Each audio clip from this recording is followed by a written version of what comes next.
dinagdagan ko yung mga sasakyan, panlayag ng Philippine Coast Guard para tumakbo ng 35 knots, 30 knots. At the same time, pinag-double ko yung mga individual na lumaya na 35 knots. Paano sa gano'n? Kami maglalaban.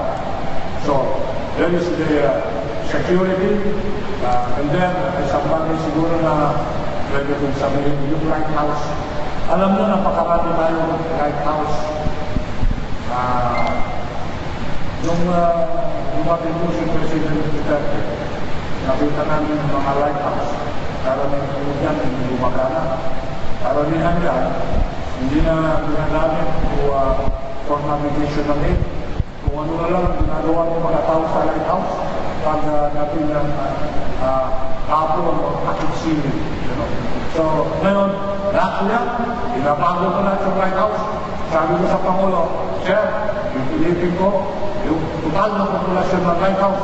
Pagkatapos sa Mayor Termino, ay ayos na lahat. Sabi ng ating Pangulo, make sure it happens because our order, my marching order is make the Filipino life comfortable. And so,